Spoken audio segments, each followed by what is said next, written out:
bachiller de la institución educativa Rufino José Cuervo, redactor del Reportero Caracol del Quindío, licenciado en Educación, área de Historia en la Universidad del Quindío. Estudió Economía Cafetera en la Universidad Autónoma de Manizales, redactor de Radio Sucesos de RCN Quindío y del cuadernillo denominado La Patria del Quindío, jefe de redacción del diario La Crónica del Quindío, director de Cultura y Turismo, secretario de Prensa y de Desarrollo Económico de Armenia, dirige el periódico El Ejemplar, órgano sobre la construcción del eje cafetero, profesor esporádico en el programa de comunicación social de la Universidad del Quindío y actual director del periódico virtual El Quindiano. Tiene unas publicaciones muy especiales, entre ellas Huella Centuriana, Colonos, Comerciantes y Cafeteros, Democracia, Política y Paz, Armenia ayer y hoy, Manuel y Blanca, una historia llena de valores, de lo fantástico a lo corrupto y la ñaña Tulia, entre otros en la crónica. Demos entonces la bienvenida, pedimos un aplauso para Miguel Ángel Gómez.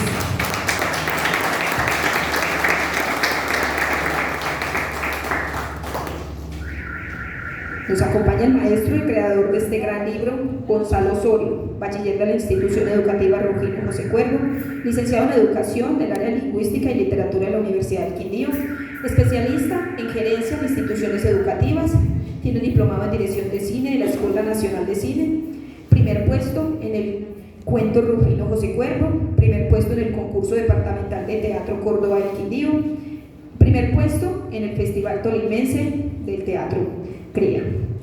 Tiene unas excelentes publicaciones, entre ellas Nunca el olvido, la novela, libros de cuentos infantiles, El duendecillo bailador, tampoco le gustan las corridas de toros, al duendecillo bailador tampoco le gustan los circos con animales, columnista del diario Nueva Crónica del Quindío y colaborador de la revista Juventud. Un aplauso entonces para nuestro maestro Gonzalo Osorio.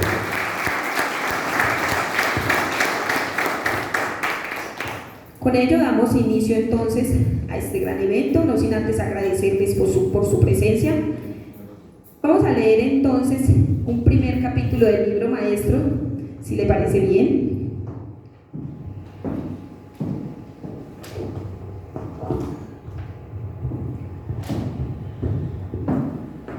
Todos los hechos aquí narrados son debidamente documentados y se encuentran en la historia de la pederastia eclesial. No hay ninguno inventado. Se combina la fantasía, sí, con esa realidad. La fantasía es Juan Pablo II en el infierno y la tragedia que eso significa para la iglesia. Pero los hechos aquí, narrados de pederastia, todos son debidamente documentados y no hay ninguno que sea invención mía. El capítulo 4 llama Terror en San José de la Bañeza.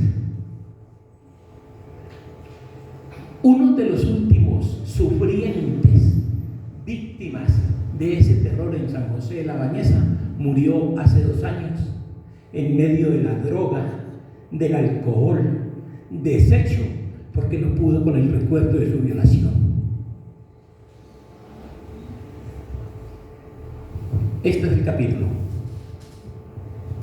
Ese domingo, 27 de abril del 2014, fecha de la canonización del Papa polaco, fue un día tan amargo para Emiliano Álvarez como aquellos días cuando con su hermano menor no podía dormir escondido en un baño y temblando de miedo.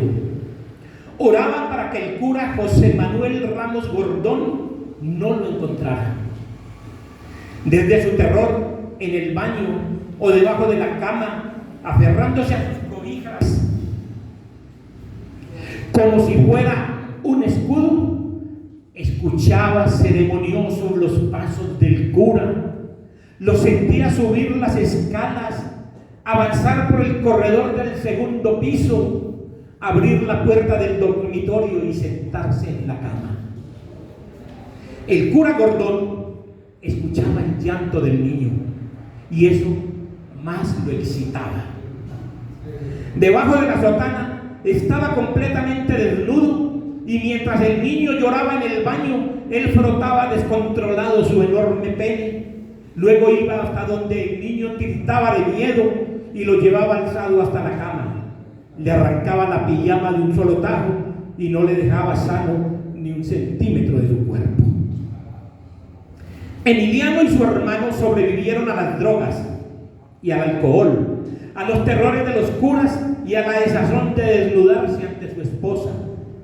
Sobrevivieron a sus lágrimas diarias y a las tinieblas de sus recuerdos y a todas las drogas que no fueron suficientes para hacer olvidar los años de su desgracia.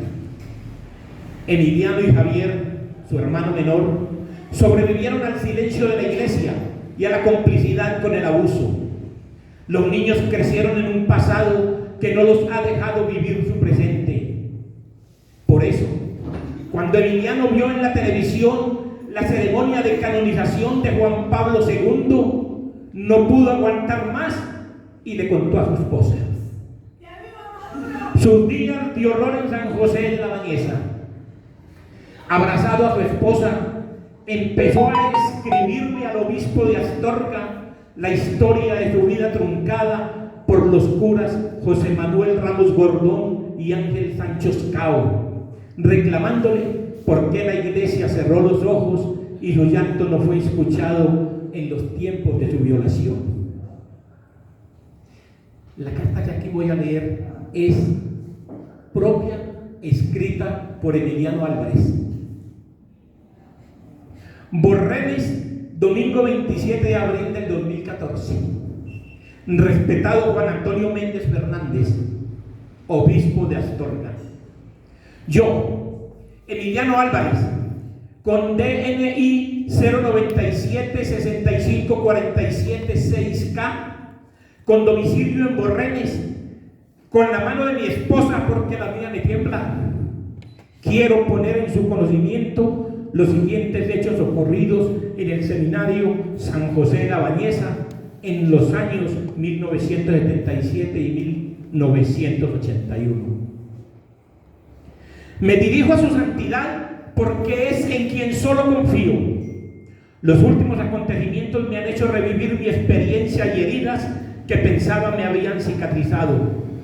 Hoy vuelven a invadir mi mente, haciéndome volver a los días de miedo y abuso que nos hicieron pasar en aquel seminario. Su santidad, si el llanto de los niños se escuchaba en todo el mundo, ¿por qué el Papa Juan Pablo II se tapó sus oídos con las manos? Si el llanto de mi hermano y el mío retumbaba en los corredores de San José de la Bañeza y llegaba hasta la plaza de San Pedro, ¿por qué no entró a la habitación del Papa? ¿Por qué tengo que dormir con la cabeza tapada y vestido? ¿Por qué no puedo disfrutar de mi esposa como mi vecino disfruta de la suya? ¿Por qué no puedo ser un hombre como todos los hombres a mis 49 años? ¿Por qué el Papa Francisco convierte en santo a un hombre que fue cómplice con su silencio, cómplice de todos los curas Gordon y de todos los curas Cao que pululan en la iglesia? Mis noches en San José de la Bañeza eran un infierno.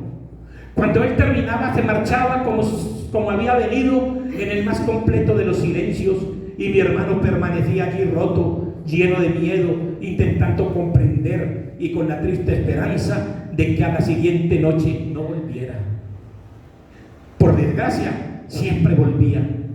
Más de una vez lo encontré bien entrada la noche, escondido en los baños, desencajado con los ojos llorosos y temblando por la impotencia de no poder hacer nada.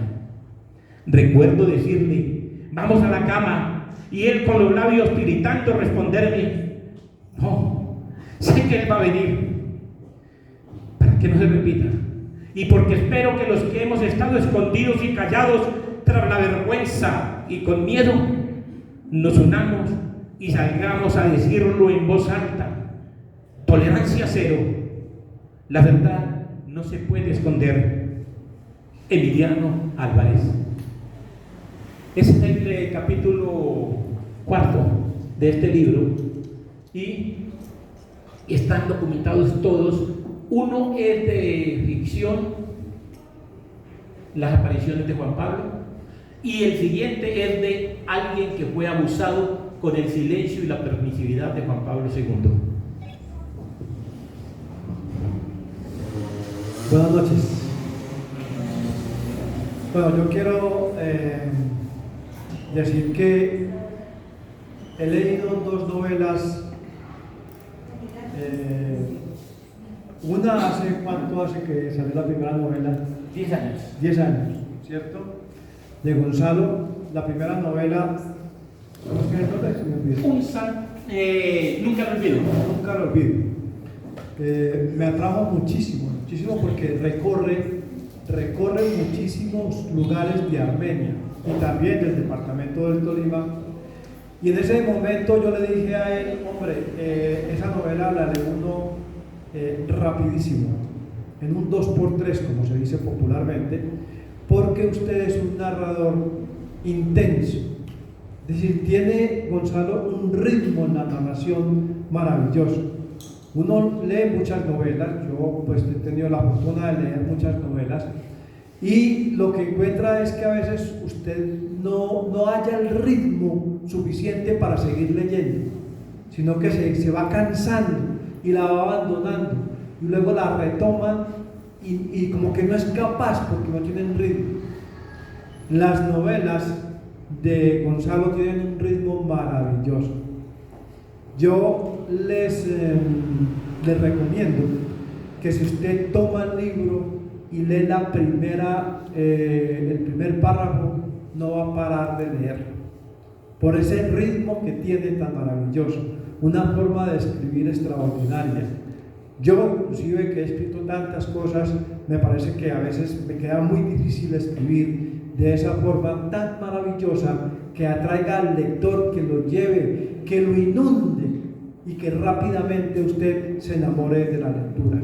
Y esa es una característica que tiene Gonzalo, y yo no solamente la admiro, sino que la envidio. Se lo he dicho a él personalmente en varias ocasiones, que debiera de escribir mucho más, porque tiene esa facultad, esa condición de llevar un ritmo siempre muy, digamos, rápido en la escritura, y por supuesto para uno se hace de esa misma forma en la lectura.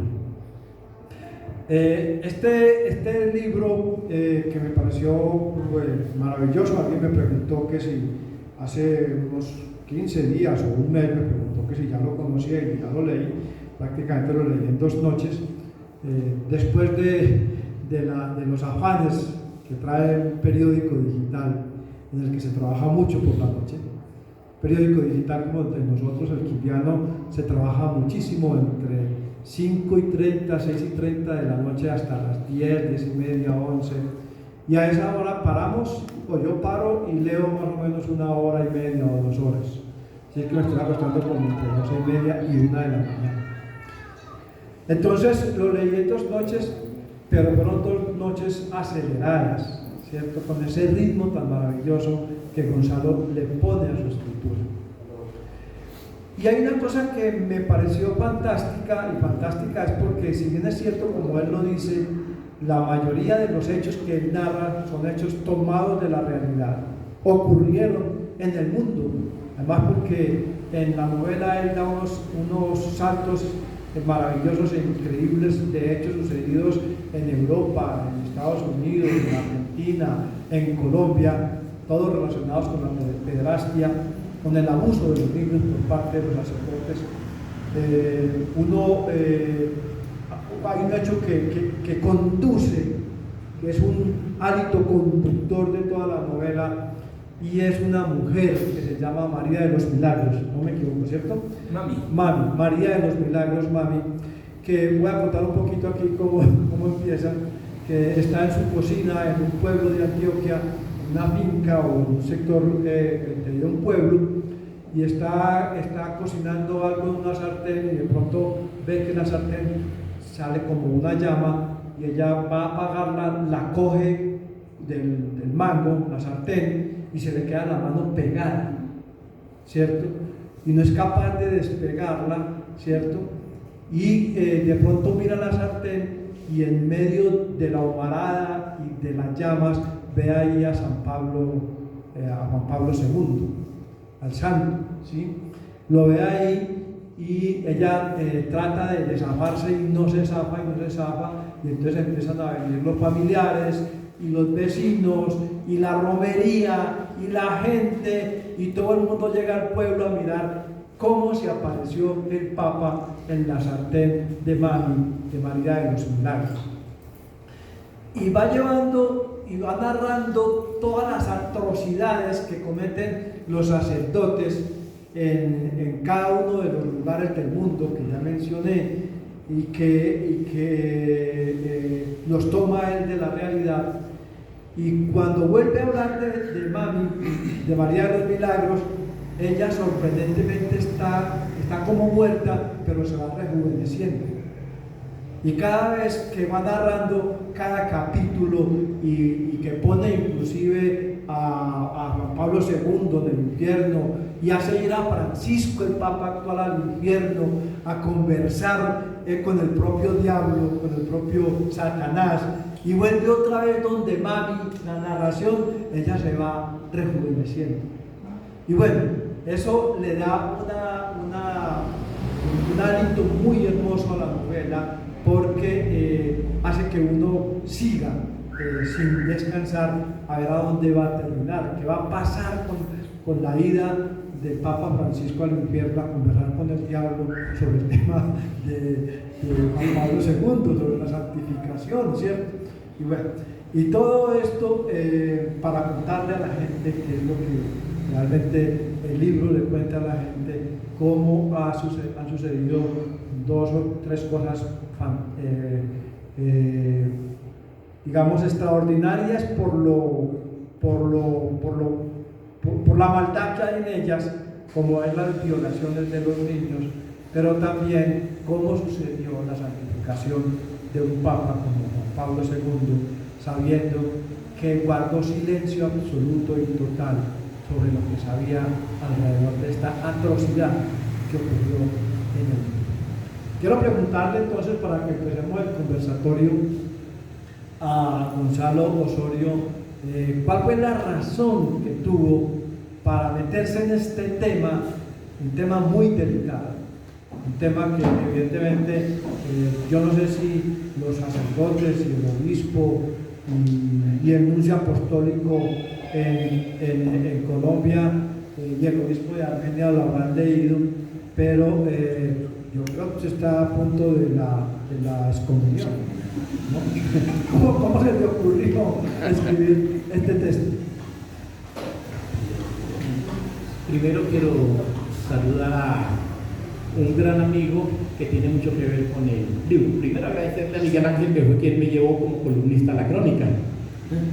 Creyó en mí, me invitó a participar y todavía estoy ahí.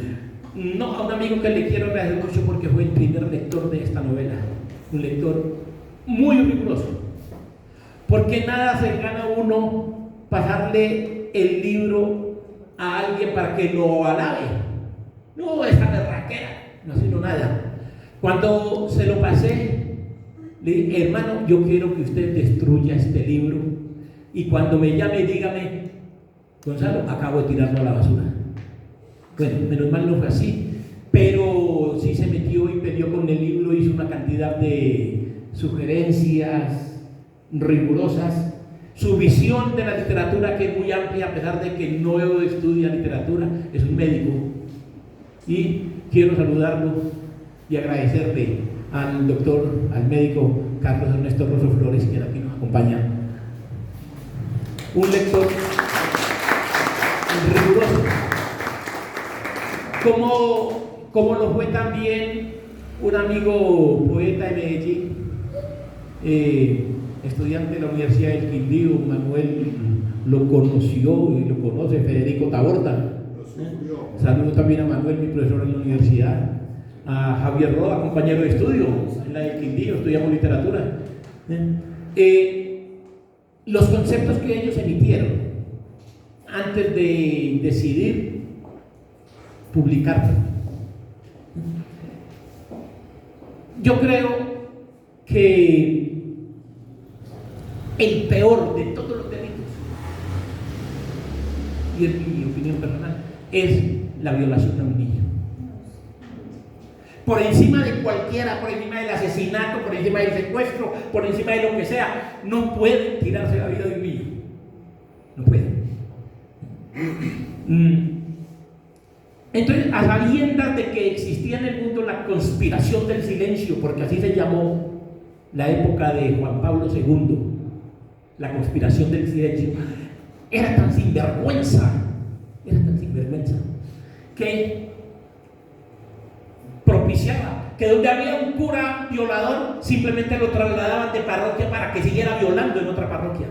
Y si era obispo, lo hacía arzobispo, y si era arzobispo, lo hacía cardenal, y si era cardenal, lo llevaba a Roma para protegerlo.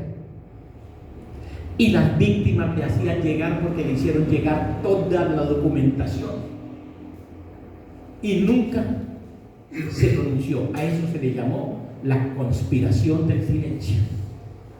Fuera de eso, cuando todo el mundo repudiaba la dictadura de Augusto Pinochet, Juan Pablo II viajó a Chile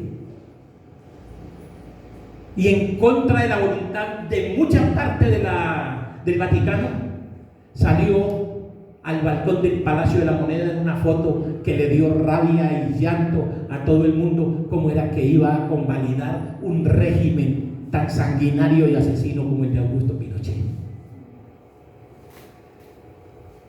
Cuando mataron a San Óscar Arnulfo Romero, él viajó al Vaticano y le negaron la audiencia, siendo cardenal. Él le contó eso a una periodista, el capítulo está narrado ahí, le contó a una periodista.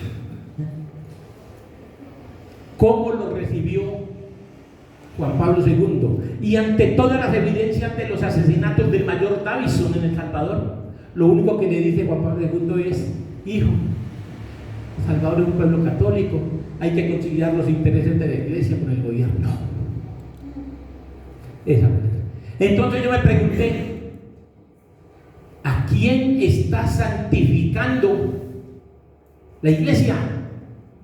¿A quién está haciendo santo la iglesia? Ese fue el punto de partida para la escritura de la novela, Miguel Ángel. Muy bien, el otro tema que le quiero preguntar es, ¿cómo crea usted a esta mujer que llama María de los Milagros? Y sobre todo ese hecho de que se agarra a una sartén y se va, y ahí en la sartén, dentro de la sartén, empieza a aparecer la imagen del ya santo Juan Pablo II, y cómo usted se imagina que ella está muriendo, pero a la vez que va muriendo se va rejuveneciendo. ¿Cómo se imaginó eso? ¿De dónde lo sacó? Claro, yo sé que hay una cosa que es muy recurrente en la literatura, y es que dice que los libros toda la vida se han repetido, ¿cierto? Que muchas de las cosas que suceden en un libro, cuando uno lo lee, ya sucedió hace 100 o 200 o 300 años en otros libros, de alguna manera o de otra manera. Por ejemplo, yo veo en el libro muchas referencias a 100 años de soledad, ¿no? Pero ¿cómo intuyó eso para ponerlo ahí en la escritura? Bueno, primero tengo que decirle aquí a todos los amigos que me acompañan, hombre, no se pierdan la experiencia única, pero sí repetible, porque yo lo he leído 5 veces. No se pierdan la experiencia de leer 100 años de soledad. Lo más maravilloso que hay en el mundo, la lectura de esa novela. Y obviamente tiene mucha influencia en la escritura mía, García Márquez, en la formación mía. Yo he leído, pero por encima de 100 años de soledad, de El amor en los tiempos del cólera, El coronel, pues están los otros libros de García Márquez, no menos, pero sí esos 3 libros, especialmente 100 años de soledad, se los digo de corazón, los que no lo han leído, no se pierdan esa experiencia. María de los Milagros, porque entre otras cosas, Miguel Ángel, el sacerdote jesuita que hace un comentario en la novela que aparece en la contraportada, me pidió que él hacía el comentario, pero que no quería por obvias razones que el nombre de él apareciera ahí. Y entonces él me hace ese comentario, el que hace Miguel Ángel, me dice, es volver al realismo mágico. Es volver al realismo mágico. María de los Milagros la dan por muerta y empieza la romería de toda clase. Los buscadores de fortuna a sobar en la sartén billetes de lotería, los que querían caminar a sobar sus pies en la sartén, y así, muchas cosas. Pero también llegó mucha gente que quería entablar diálogo con la señora muerta o a ver cuál era el asunto con Juan Pablo II, por ejemplo. Uno de ellos es Ernesto Cardenal, que tiene un capítulo especial en la novela también. La señora no está muerta, sino que se fue en busca de su hijo, un sacerdote hecho real, que lo desaparecieron en la parroquia Santo Domingo Sabio en la Comuna 13 de Medellín porque no le quiso servir de mujer a Alfonso López Trujillo, cardenal, que entre otras cosas no le gustaban ni los indios ni los negros, y el hijo de esta señora era muy bonito entre otras cosas, y se lo entregó a la gente de los 12 apóstoles. Entonces la señora, en la desazón que significa la desaparición de un hijo, vean, hago un paréntesis, hubo un desaparecido muy famoso, Luis Fernando Lalinde, en Antioquia, y a mí me llamó la atención una declaración de la mamá. ¿Cómo es que una mamá dice que el día más feliz del mundo fue cuando encontró los huesos del hijo?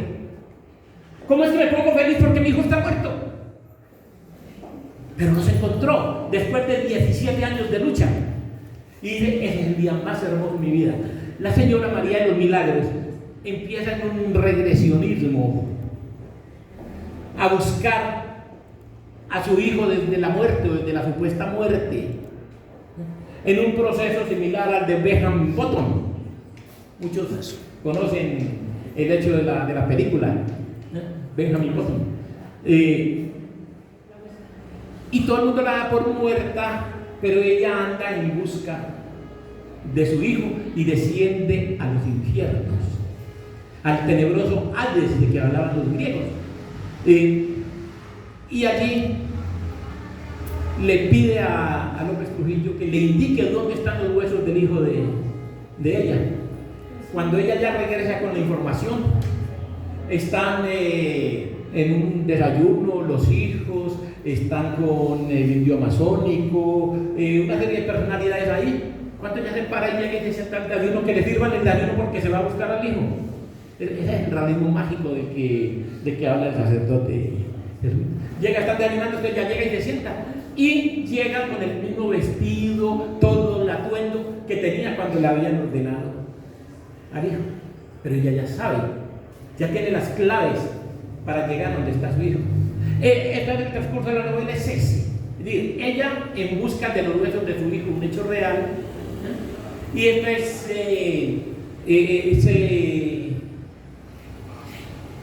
en la conspiración del silencio nos paseamos por hechos muy tortuosos. A mí se me vinieron las lágrimas en varios momentos escribiendo, por ejemplo, el capítulo de Fernando Caradima. Horror de los horrores, lo que hizo Fernando Caradima en Chile, o lo que hizo Marcial Maciel en México, ¿no?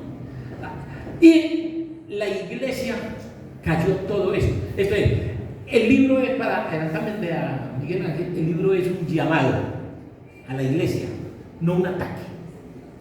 No es un ataque a la iglesia, es un llamado. Primero, pídale perdón a esos miles y millones de niños violados, a los que les destruyeron sus vidas. Pero no solo eso, luche de frente contra la pederastia, porque la lucha de Francisco, y yo escribí el libro creyendo que era una lucha verdadera. Juan Pablo Barrientos, quien me prologó el libro, y muchos de ustedes saben quién es Juan Pablo Barrientos, me hizo saber que la lucha de Juan Pablo, de Francisco, es falsa o no tiene el poder para luchar contra la pederastia en la iglesia. Aquí nomás al obispo entutelado por Juan Pablo Barrientos le pidieron la lista de todos los curas violadores, abusadores de niños, y él, teniendo 33 en su lista de denuncias, solo contestó que habían 2, encubriendo al resto. Entonces, así es en todo el mundo. La iglesia, la jerarquía eclesial protege a los violadores, o sea que van a seguir habiendo niños violados en todo el mundo, y eso es desgarrador. Para allá iba, porque usted respondió, le iba a preguntar cuál era el objetivo principal del libro, ¿cierto? Usted lo ha respondido ya. Ha dicho que precisamente es decirle a la iglesia que controle, de alguna manera, esta situación que está sucediendo en todo el mundo. Pero uno se pregunta los escándalos que se han hecho en todo el mundo, porque no es en Colombia, no es solamente Juan Pablo Barrientos, sino que es en Estados Unidos, en Europa, en Polonia, en Argentina, en Centroamérica, en Perú, en todas partes ha habido escándalos de esta naturaleza, y seguramente ha habido libros que divulguen estas atrocidades que han cometido los sacerdotes contra los niños. ¿Usted cree que hoy en día la conciencia está más en la iglesia o está más en el ciudadano, en la familia, en el padre de familia para proteger a su hijo? Hay un capítulo, el de Patrick, un niño que fue violado por los curas de Boston, y él intentó suicidarse, y antes de intentar suicidarse le escribe una carta al Boston Globe. De ahí empieza la gran investigación de un chileno, Martín Barón, que era director del periódico Boston Globe, y que fue ganadora lo llevaron al cine y fue ganadora de Oscar como mejor película hace ya como 10, 12 años. La película se conoce como Primera Plana.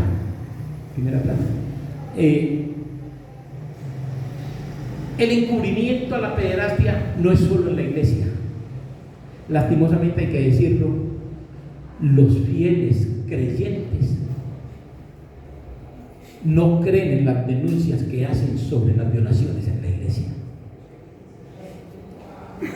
La hipocresía de la feligresía, simplemente por su nivel de creencia, hace que sean parte de la connivencia con la pederastia. En esa carta, el niño acusa a su profesor y a sus papás, no de que lo hayan violado, no, ya que habla usted de la conciencia, los acusan. Mi profesor me dijo que no me dejara tocar de los curas, pero maldito sea mi profesor, porque no me dijo que ellos me bajarían los calones, y empiezan a escribir todo lo que hicieron. Mi mamá quería que yo fuera monaguillo y nunca me dijo lo que me podía hacer un cura. O sea que ese es un problema no solo de la iglesia, sino también la conciencia social de la feligresía, que hace que su nivel de creencia conniva con la pederastia. Ese es un tema que permanece no solamente en los países del tercer mundo, que tal vez con razón mucha gente llame subdesarrollados, sino también en los países del primer mundo. Es decir, en Estados Unidos y en Europa se han denunciado muchísimos casos de esa naturaleza. Yo he leído muchísimo sobre cómo la gente en Europa y sobre todo en España se ha retirado de forma masiva y contundente de la religión, del cristianismo, de la religión católica y de todas las religiones que se derivaron del cristianismo. Y yo creo que una de las causas es precisamente el tema de la pederastia.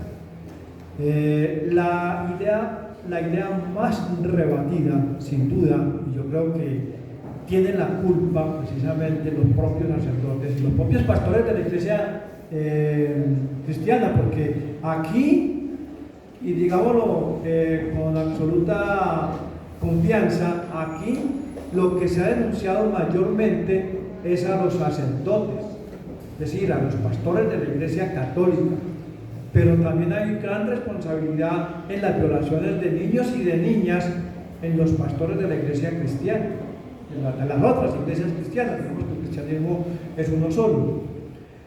Y digo entonces que la idea más rebatida, la idea en general de todos los siglos, desde el pensamiento de los griegos, pasando por los romanos, y desde todo el occidente, inclusive de todo el pensamiento del Asia, la idea más rebatida que ha habido en los últimos 2 siglos es la idea de Dios. Es lo que más ha caído como idea en los últimos 2 siglos. ¿Usted cree que ese rebatimiento de esa idea de Dios está asociado precisamente, y a la creencia, sobre todo a la creencia en un Dios, está asociado, está vinculado directamente a esos abusos de la pederastia? Pregunta tan difícil. No, ahí me la puso para arriba, Miguel Ángel. O sea, así conmigo, hermano. No, vean, yo parto de un hecho. A mí me preguntan a veces, Gonzalo, ¿pero usted cree en Dios?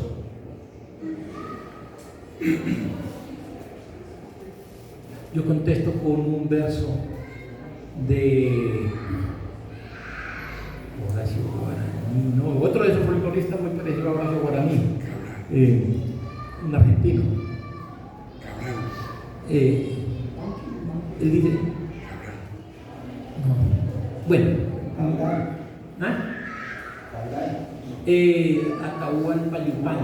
Atahualpa Yupanqui. Él dice, ¿por qué le preguntan? Bueno, hermano, ¿y usted cree en Dios? Y dice, yo no soy creyente, yo soy dudante. Digan, ay, yo le contesto con él, yo soy dudante. Para Mario Benedetti, Dios era la armonía del universo. Para los masones, Dios es una energía superior que coordina la existencia del mundo. Y en Desiderata dicen algo que es muy lindo. Primero que todo, debes estar en paz con Dios, cualquiera que sea tu idea de Él, cualquiera que sea tu idea de Él. Pero sí, esa fe ciega sí hace que la pederastia en la iglesia exista. De hecho, los curas, los obispos, toda la clerecía se creen seres superiores. No son seres de los que estamos sentados acá, seres terrenales. Y esa creencia de superioridad les da autoridad para hacer lo que quieran. Les da autoridad para hacer lo que quieran. Precisamente esa frase la encontré en una periodista italiana que trabajó en el Observatorio Romano y hizo una investigación y por eso la sacaron. Y precisamente una de mis próximas columnas tiene que ver con ese fenómeno. ¿Saben cuál? Si los niños son violados en la iglesia, las mujeres, las religiosas, las monjas son mucho más. El abuso a las religiosas y a las monjas en la iglesia es casi superior al abuso a los niños. Con un agravante, la columna se titula Sementales en los conventos. Entonces yo hablo de los mandamientos de la ley de Dios y hablo específicamente de 3. Y la iglesia no los practica. No matarás. Y el aborto en la iglesia es una práctica común en los conventos, inducido por los curas y por las jerarquías eclesiales. Porque los curas no hacen sino dejar monjas preñadas y aborten. Y a la monja o la trasladan para el África o la sacan de la congregación y al cura lo trasladan. Que creen seres superiores dotados de la divinidad. Grave. Entonces no es solo el abuso, y que la concepción de Dios tiene que ver, sino que tiene que ver con mucho más allá. Usted se ha encontrado, fuera del sacerdote jesuita que hay acá, se ha encontrado con un sacerdote de aquí del Quindío o con el obispo. ¿Ha hablado con ellos?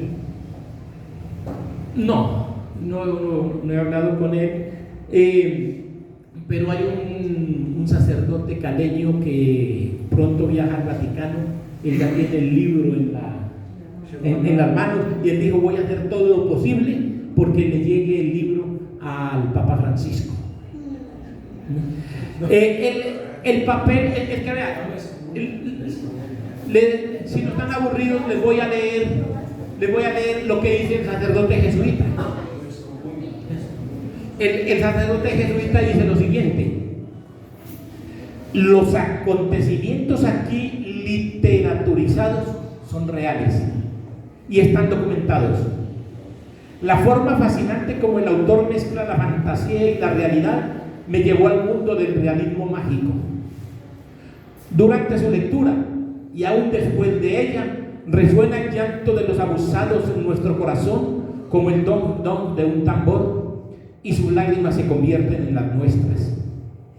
Siento pena ajena y lamento que San Juan Pablo II sea uno de los personajes principales por haber encubierto la pederastia a lo largo del papado, en la llamada conspiración del silencio. Pero me regocija, dice el sacerdote, pero me regocija la humanización del Papa Francisco y su papel juzgado en la novela.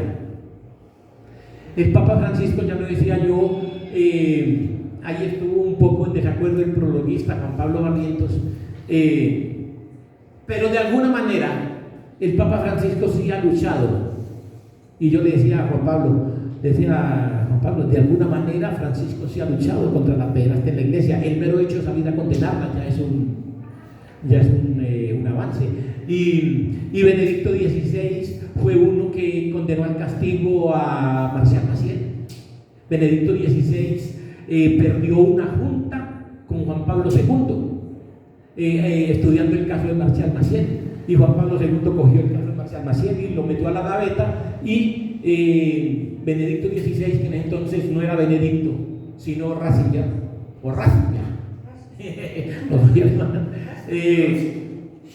perdió ese caso porque el caso de Marcial Maciel se fue pues de lo aterrador, casi de ultratumba en la historia de la iglesia. Entonces Francisco, dentro de la novela, juega un papel muy importante. Él tiene que bajar al infierno en 2 oportunidades a hablar con el diablo. El diablo lo tienta y él no cae.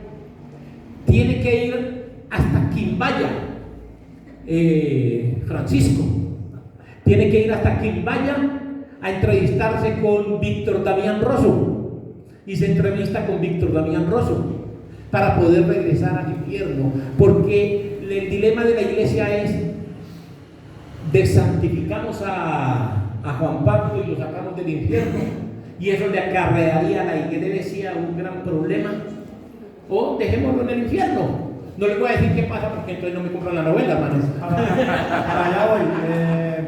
No le contemos para la gente para que compren la novela, pero ese capítulo es interesante cuando el Papa Francisco viene aquí a Quimbaya, ¿cierto? A hablar con Damián de la iglesia del Diablo que hay en Quimbaya. Y bueno, no le contemos más a la gente. Hay una novela de García Márquez que casi es, o es muy poco mencionada, que se llama El otoño del patriarca. Y a propósito del realismo mágico y de la apuesta tuya de cómo se va rejuveneciendo Mami, cómo se va rejuveneciendo con la sartén en la mano, ¿cierto? Viéndola al santo allá, cómo se va rejuveneciendo. En el otoño del patriarca hay un hecho que me parece muy chévere, muy bacano, que lo he releído muchas veces, y es que el dictador encuentra un gemelo, ¿cierto? Uno de sus escoltas le dice: general, ¿usted dónde estaba? Yo no me he movido de acá. O si lo acabo de ver en la plaza. Yo no me he movido de acá. En la plaza hay un tipo igualito a usted, el mismo, así, del mismo peso, la misma cara, exactamente igual a usted. Tráiganlo. Y entonces van y lo traen y se miran en el espejo y son igualitos. Y entonces, como tiene un gemelo, cuando hay una situación de peligro donde lo puedan matar, manda el gemelo. Y en muchas ocasiones, por ejemplo, cuando está cansado de ir a los sitios donde están todas las esclavas, que él iba cada 2 o 3 noches y hacía el amor con varias de las esclavas, ¿cierto? Y cuando ya está un poco más viejo y está cansado, les manda al otro, porque el otro no es capaz de hacer lo que hacía el general. Entonces, esas puestas mágicas, yo creo que también las encontramos muchísimo acá, y sobre todo en el tema del rejuvenecimiento de Mami. Finalmente quiero preguntarle una cosa que a todos nos interesa, y es ¿cuánto se demoró haciendo el trabajo y escribiendo? ¿Cómo fue ese método? Porque es muy importante. Yo regularmente dicto unas charlas a grupos aquí que me invitan aquí en el Quindío, porque la gente dice: ¿cómo hago para escribir? ¿Cómo es eso? Yo tengo ganas. Y yo primero que digo, lo primero que hay que hacer para escribir es leer mucho. El que no lee mucho no escribe nada. Porque, como le decía a los estudiantes en la Universidad del Quindío, que me decían: no, profe, yo no hice eso, yo no estaba inspirado, yo no amanecí inspirado hoy, las musas no me llegaron. Y yo le decía: las musas no existen, lo que existen son las mosas. La inexistencia de las musas es la falta de investigación y de información. Y la información y la investigación se encuentran en los libros. Y después de eso, ya si uno cada uno tenemos un método, yo tengo el mío, ¿cierto?, para poder escribir, ¿cierto? Entonces yo quisiera finalmente que nos explicara cuánto se demoró y cómo hizo para escribir. Primero, yo estaba en tercero de primaria y no sé, alguien, quizás un compañero de estudio tenía un librito y yo cogí me puse a leerlo y eso fue una cosa genial. Me dañó para el resto de mi vida. Eran cuentos populares africanos, así llamaba el librito, cuentos populares africanos. Qué cosa tan hermosa. Hace poco, rememorando eso, busqué en internet y ahí están. Pero se me quedaron esos cuentos y tienen mucho que ver con lo mismo de por acá, mitos y leyendas.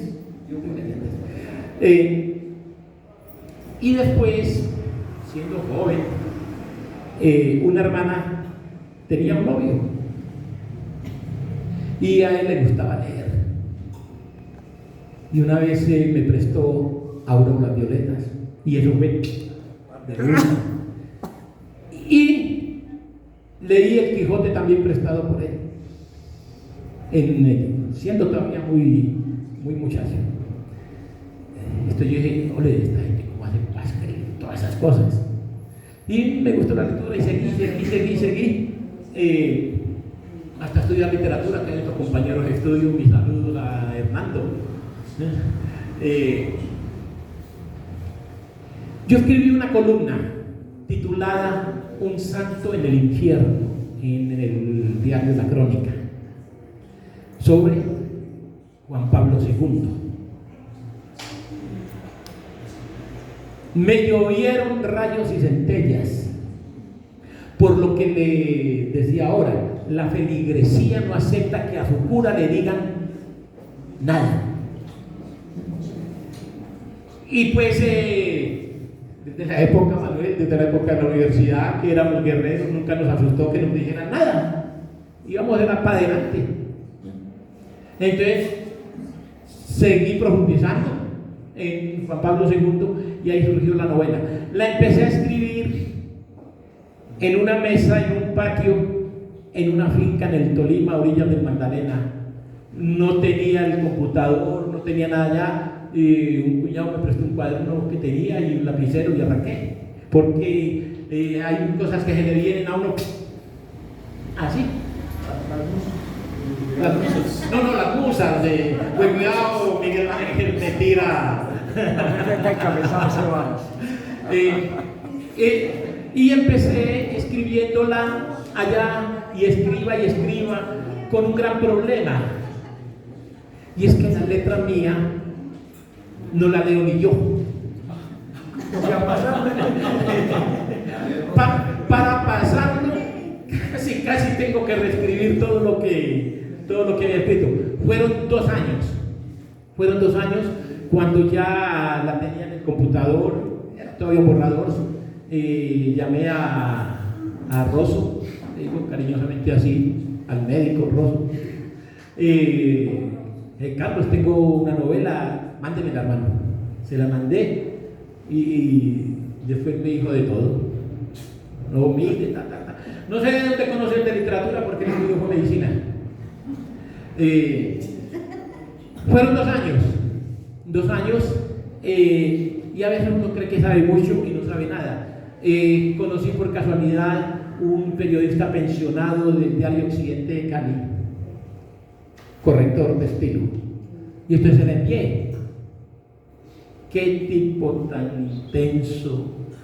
Yo diría casi tan aburridor, porque llamaba a todas horas, a las 10, 11 de la noche llamaba y a toda hora llamaba, pero salió una novela donde aquí está Barreto y Samanes, que fueron testigos de eso, de una rigurosidad y un conocimiento de la lengua española, de la gramática, de todas las normativas. Si hoy salió una norma nueva, él ya la sabe. Y el decir de él era, a mí me da mucha pena, Gonzalo, pero como ahí va a aparecer el nombre mío, y sí, ahí aparece Oscar Gil, corrector de estilo. Y esto tenía toda la razón, pero aprendí mucho en este caso. Muy bien, muchas gracias. Uno realmente escribe y cuando menos piensa tiene un acervo grandísimo. Voy a contar una pequeña anécdota personal para terminar, y es que hace como unos 8 meses tal vez, el doctor Jaime Lopera Gutiérrez, que ustedes conocen, ha sido presidente de la Academia de Historia, que publicó un libro ayer publicaba un libro que se llama Leer al Quindío. Me llamó y me dijo, hombre, necesito que me mande un escrito suyo de unas 2 páginas para meter en ese libro. Ya, doctor, con mucho gusto. Yo dije con mucho gusto y a mí se me olvidó. Y como a los 2 meses me llamó y me dijo, hermano, ¿qué hubo pues del escrito? Yo, ay, hermano, no he tenido tiempo. No, es que no necesita escribirlo. Busque una de esas cosas que usted ya escribió y me la actualiza y la manda. Y a mí me dio pena con él, que me había insistido. Todas las cosas creo, no he visto el libro, pero creo que el escrito mío no lo sacaría. Y entonces empecé a buscar en los archivos. En todos mis archivos y busqué. A ver qué le mandaba.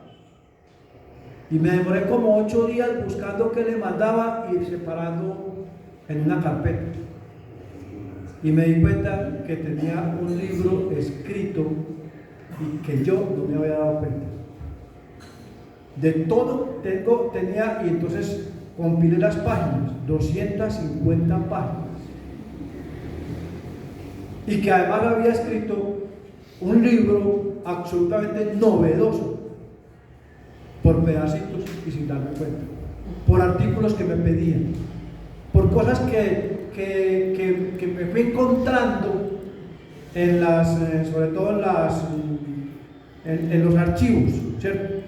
He estado muchas veces en el Archivo Nacional, en el archivo local acá de Salento, en el de Cartago, en el archivo del Consejo Municipal de Armenia, que casi nadie va, en el archivo de Armenia, al que casi tampoco nadie va, en el archivo de la Cámara de Comercio, que casi nadie ha consultado. Hay documentos del siglo XIX. Y de todos esos archivos yo iba escribiendo cosas y las dejaba en el computador, o las publicaba o en el Quillano, o las publiqué en la Crónica, o me las pidieron de alguna parte. Y encontré un libro de 250 páginas sin pensar, porque uno va escribiendo lo que tú hiciste, ¿no?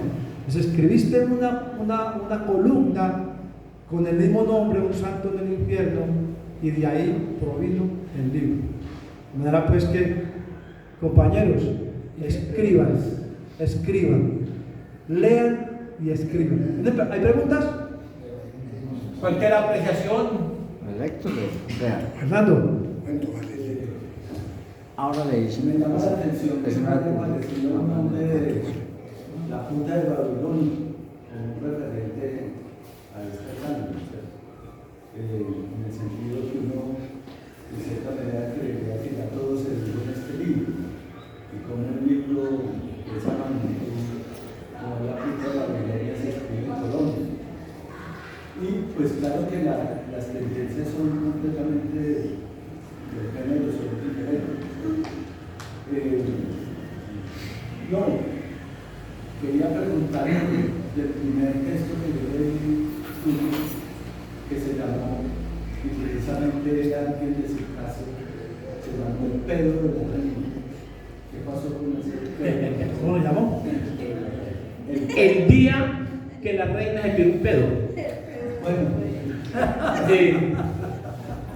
con ese cuento gané un concurso en 1975, estoy revelando mi edad. Tenía 40 años. Y estoy desempolvando porque un amigo de Medellín me envió una invitación a participar en un concurso de cuento que es mucho más difícil que la novela. El cuento es mucho más difícil, y si el cuento y la novela son difíciles, hay muchos que escriben un verso y se dicen poetas. La poesía es la máxima expresión del ser humano, y muy poquitos. Ese cuento lo encontré hace poco. pero ella era una compañera nuestra, ¿no sé? Diga, no, porque ese cuento fue escrito en el Rufino J. Cuervo, mi profesor Jairo, también del Rufino, aquí nos acompaña. Ese cuento lo escribí en el Rufino, y allí gané el concurso de cuento en esa época. Y ahora que estuve buscando, porque un amigo me llamó y me dijo: hay un concurso de cuento en Medellín, y lo otro, yo creo que usted debe participar. Yo le dije: no, hermano, es que el cuento es una cosa muy difícil. No, participe, hermano. Entonces me dio por empezar a mirar unos cuentos, y por ahí lo encontré. Lo rasgué y lo eché al cajón de la hermano. Porque el jurado en ese entonces fue Jorge Ramos Suárez,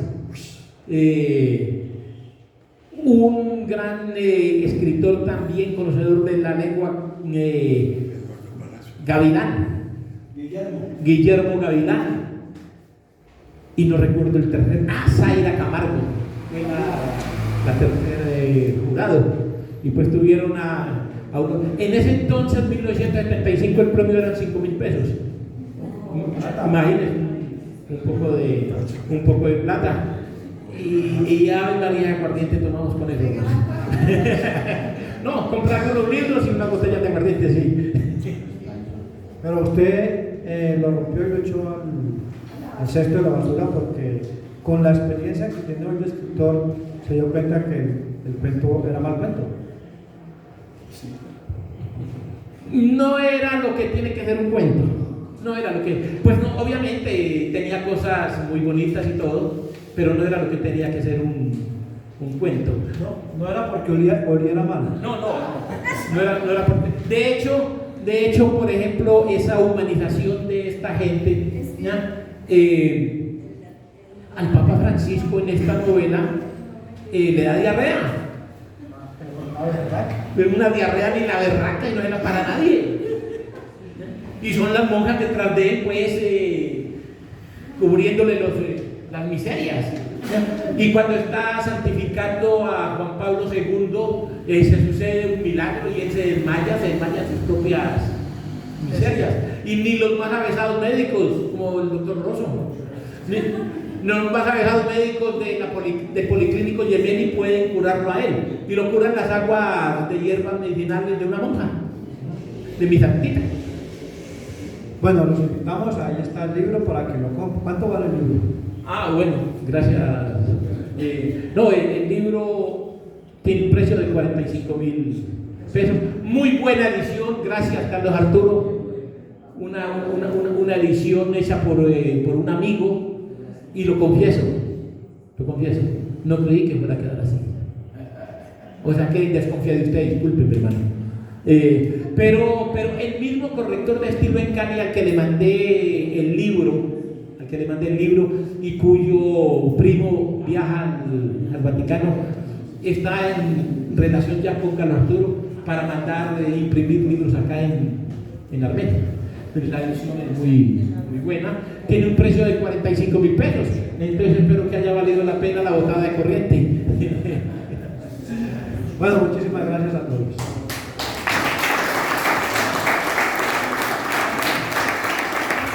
Aprovecho y le agradezco inmensamente, pero pues el abrazo es con todas las de la ley, a mis amigos de Circasia. Me han acogido acá. Yo estoy viviendo acá en Circasia hace 8 meses y me han acogido como hijo legítimo, aunque soy legítimo de Circasia, soy hijo adoptivo.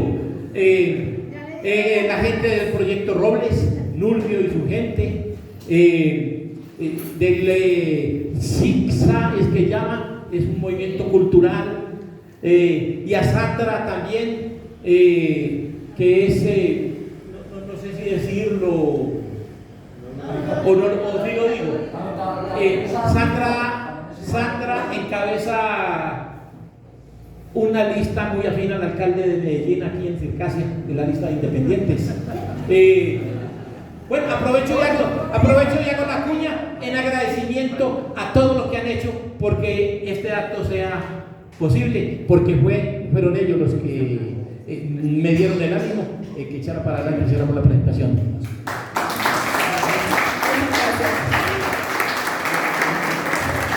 Muchas gracias a todos.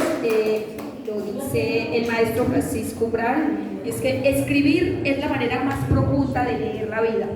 Y qué manera tan bonita la que hemos visto hoy de relatar todo esto que ha sucedido, que aunque lo vemos muy lejano, son hechos que han pasado y que han de una u otra forma marcado la vida de muchas personas y de muchos ciudadanos en la historia.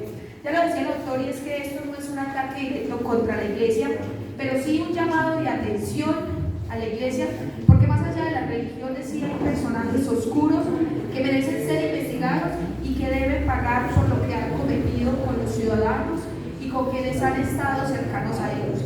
Entonces, hoy agradecemos a todos por haber venido, los invitamos a degustar un delicioso